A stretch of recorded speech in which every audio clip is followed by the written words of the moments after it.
Aujourd'hui, vous participez au festival Afri-Capital, avec, vous représentez aussi l'École des Sables. Vous avez monté aussi le projet de Air de Temps avec le Théâtre du Lavoir Moderne Parisien, qui est donc une résidence qui réunit 5 danseurs de la diaspora.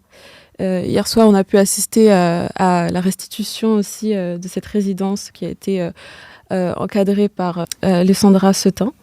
Vous avez pu montrer aussi votre engouement et on a tous été émerveillés. Et donc vous allez aussi donner une opportunité à ces danseurs de poursuivre ce projet à l'École des Sables et d'étendre aussi cette première représentation vers un spectacle encore plus abouti. Donc avec Air de Temps aussi, vous offrez à ces danseurs, à ces jeunes danseurs, une opportunité unique de Dakar à Paris. Et donc voilà, qu'est-ce que ce type de résidence apporte pour vous à ces artistes en termes de transmission et en termes d'échanges culturels aussi? D'abord, l'École des Sables est un village de la danse que Helmut et moi, nous avons créé. Et je trouve extraordinaire que Helmut soit un Européen. Moi, je suis une Africaine. Et grâce à l'amour, grâce à la compréhension, grâce à l'échange, au respect des cultures, nous avons réussi à faire ce village de la danse qui était dédié d'abord aux Africains. Puis, c'est extraordinaire d'ouvrir à la diaspora parce que c'est important que la diaspora, les Américains, les Guadeloupéens, les Martiniquais nous connaissent et qu'on les connaisse. Et surtout, ça a été une occasion on a déjà fait Afrique Diaspora. Malheureusement, il n'y avait pas assez de la diaspora. Et nous continuons à les appeler à venir vers nous parce que c'est important que l'on se connaisse, que l'on pense pas que... moi, j'ai déjà entendu dire, quand j'étais aux États-Unis, que nous vous avons vendu. Eh bien, c'était nos ancêtres. Et maintenant, on n'a plus à regarder là-dessus. C'est à s'entendre, s'unir. C'est important que les Noirs s'unissent pour aller plus loin, grâce à nos racines. Donc, je pense que par la danse, nous pouvons aller plus loin.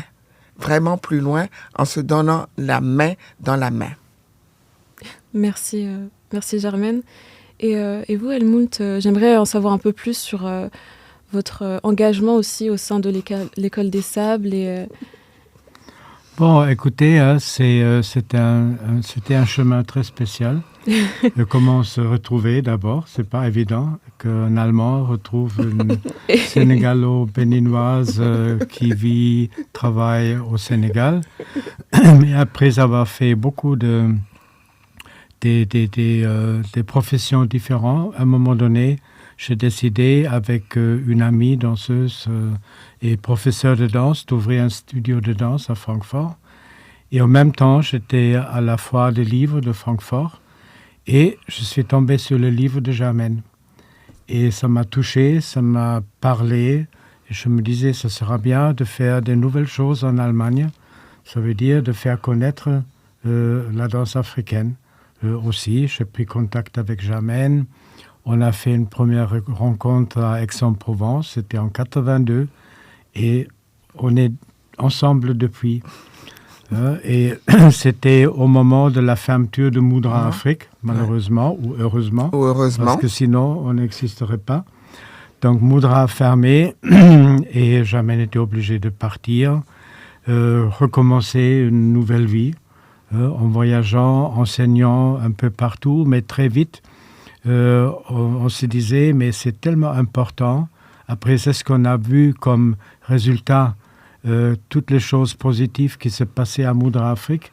Il faut un lieu pareil pour donner un lieu aux danseurs de toute l'Afrique pour s'éduquer, pour trouver une bonne base, une base professionnelle pour préparer leur vie professionnelle.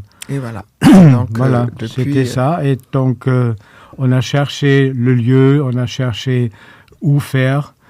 C'était un long chemin, je ne vais pas rentrer dans les détails. Et finalement, on a découvert ce petit village de pêcheurs au Sénégal qui s'appelle Toubab Dialao. Grâce à un Haïtien avec qui je travaillais comme à l'Institut des Arts et qui a été adopté, cet Haïtien a été adopté par le président Senghor, c'est Gérard Chenet. Il était le premier étranger du village. Donc, il nous a dit, qu'on ne perdrait jamais si on achetait des terres et qu'on s'installait à côté. Pour être toujours plus proche. Voilà. Exactement.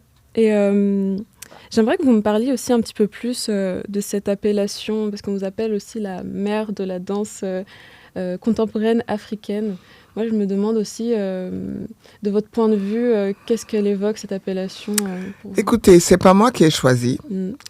Et au moment où j'ai commencé, moi, j'avais rencontré Elsa Williamson, qui a beaucoup travaillé en Europe aussi, qui est encore en France, et Flora Teffen.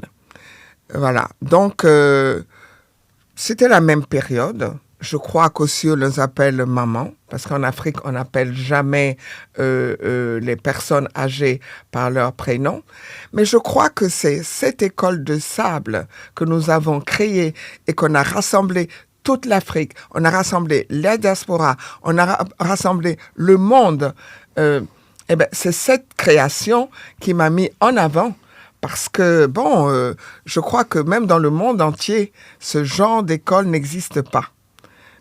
Où c'est un village où les gens se rassemblent et les gens maintenant lui ont donné le nom, c'est la forêt sacrée des temps modernes. Et dernièrement, c'était l'école, c'est la vie. Donc, l'école des sables, c'est la vie. C'est très beau.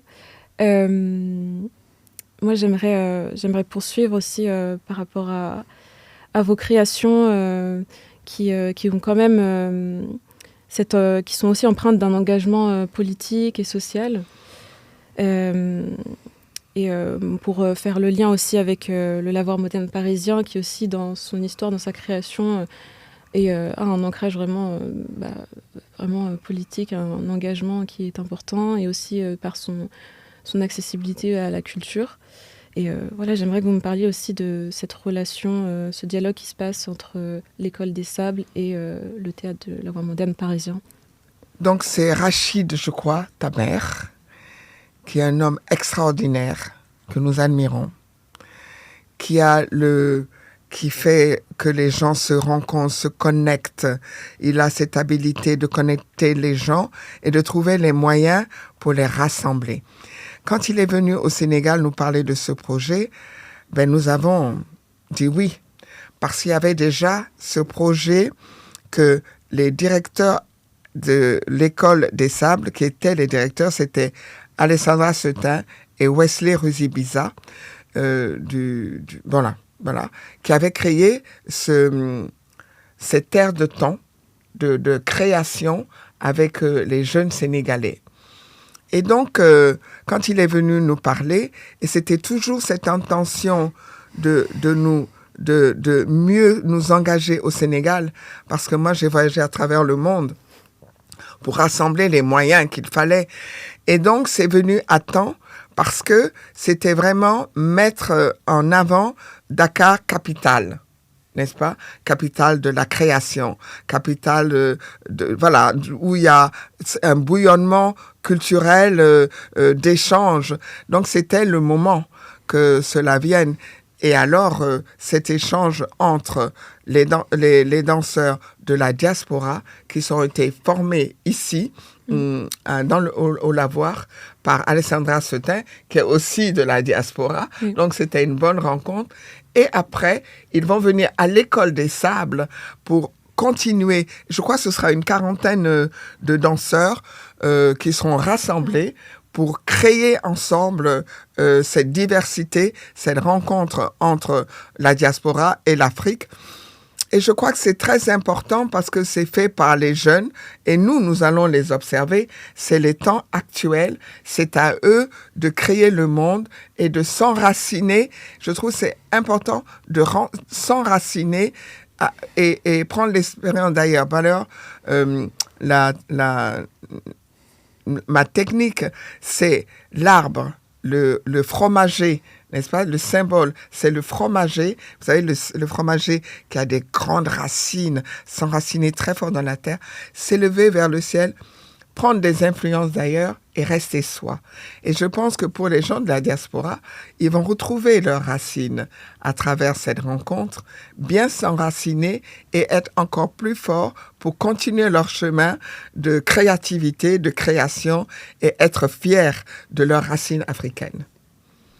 Et vous avez même souvent dénoncé aussi le manque de représentation aussi de la danse africaine à l'international ou la mauvaise représentation.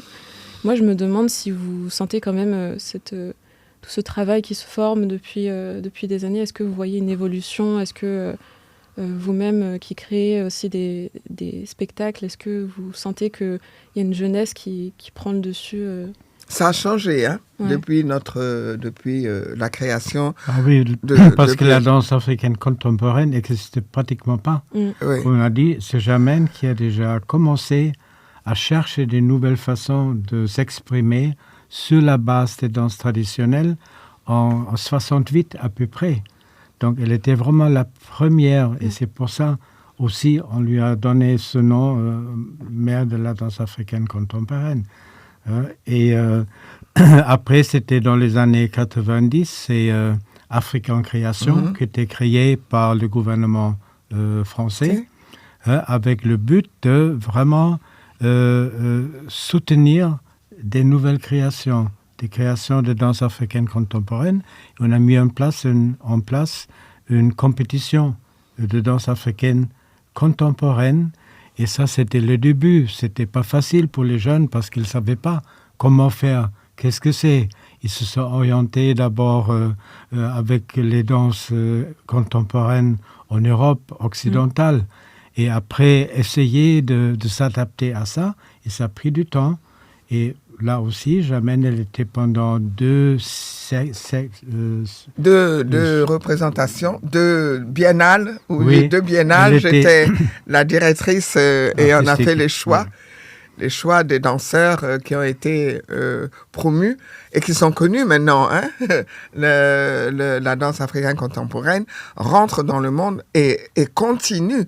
Des jeunes créateurs comme Salia Sanou, Serge Aimé Coulibaly, Makoma, pour ne citer que ceux-là, sont sur la scène internationale.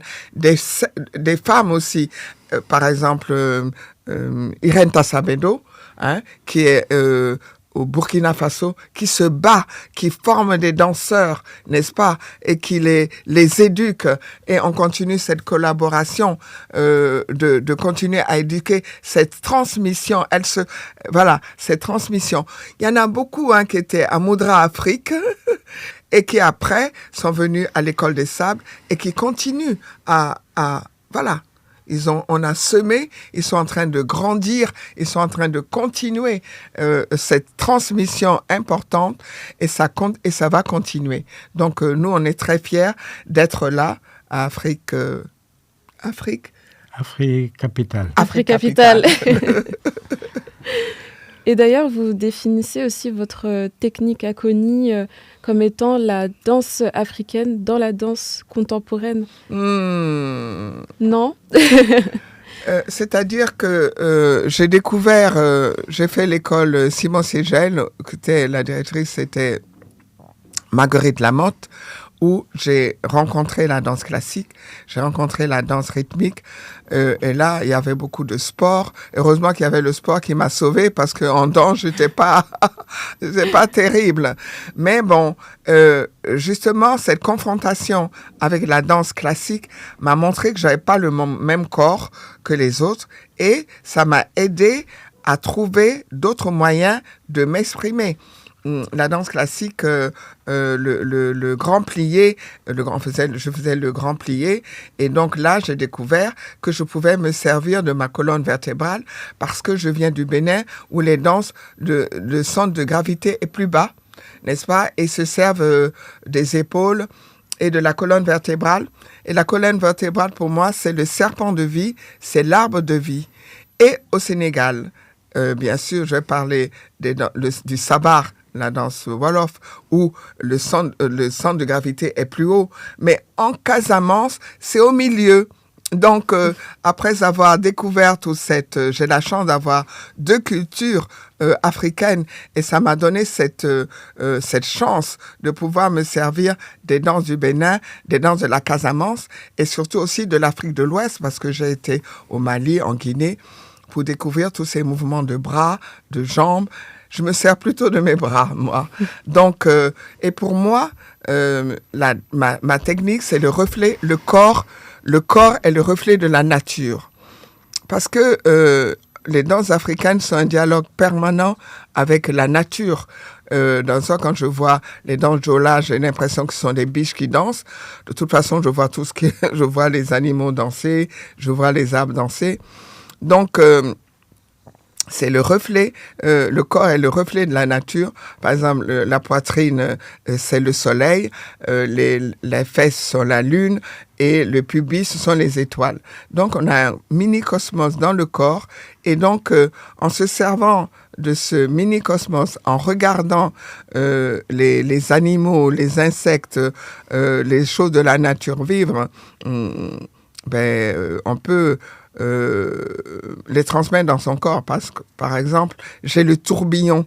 Quand, vous savez, quand il y a le vent et que le sable tourne comme ça, chez nous, on dit, il ne faut pas traverser. Moi, j'observais et j'ai fait un mouvement qui s'appelle le tourbillon. Et une fleur que j'aime beaucoup, c'est le nénuphar. Le nénuphar qui se trouve dans l'eau.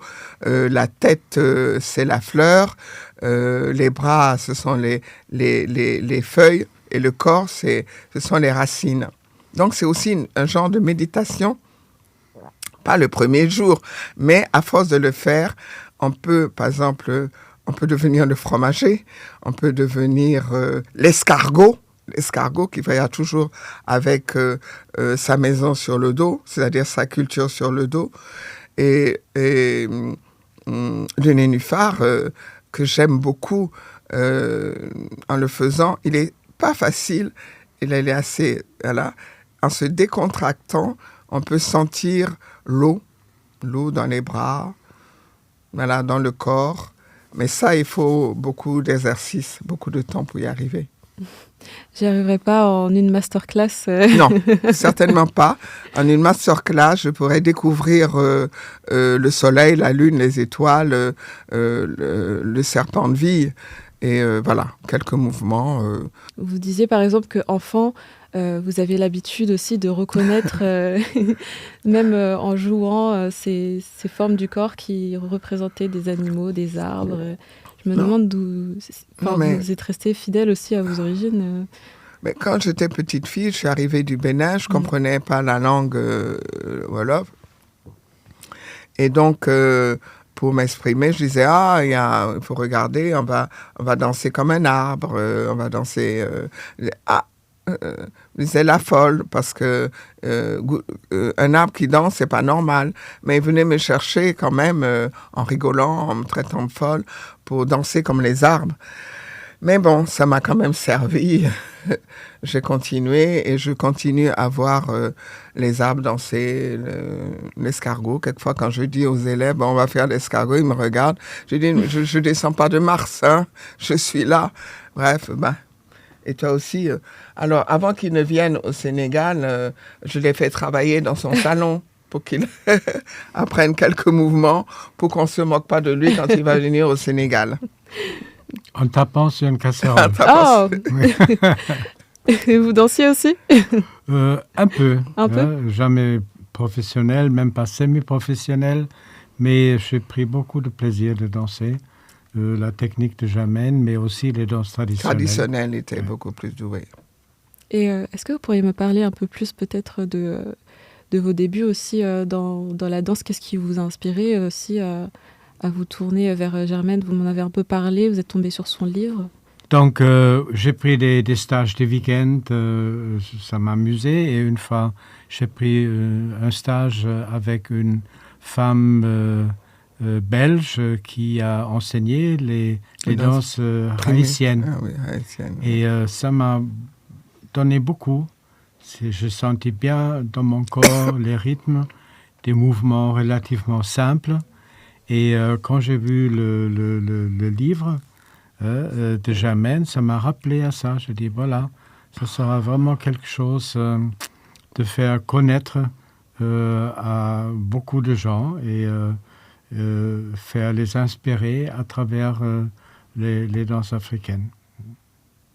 J'aimerais peut-être que vous passiez un message directement à la jeunesse, peut-être de la diaspora, mais aussi peut-être à vos étudiants aussi à l'École des Sables. Qu'est-ce que vous pourrez aussi leur dire pour peut-être les motiver à s'ouvrir au monde Qu'est-ce que vous leur dites peut-être pendant les enseignements Mais moi, je leur dis d'abord qu'il faut croire en soi, qu'il faut être soi et qu'il y a une certaine élégance dans mon travail et surtout ne rien lâcher. Ne rien lâcher. Il faut travailler, aller vers son destin, ne pas croire qu'on n'est pas capable comme les autres d'Europe, mais vraiment, c'est travailler, croire en soi et ne rien lâcher. Être digne, c'est ce que je leur dis. Est-ce que vous avez pu aussi retrouver ce même sentiment hier soir quand vous avez vu cette restitution Ah ben oui, ils n'ont rien lâché. Il n'y avait qu'un garçon, et c'est drôle, quand il n'y a qu'un seul garçon, il faut dire « il ». Alors, et on avait 4 filles, et il faudrait changer la règle là, hein, ça va. Mais je trouve qu'en si peu de temps, ils ont bien intégré. C'était vraiment le thème sur la résilience. Voilà, c'était sur la résilience, sur croire en soi, sur la résilience en tout cas. Et je trouve que c'était les termes, c'était les bases que Alessandra leur a soufflées en si peu de temps, travaillé aussi fort.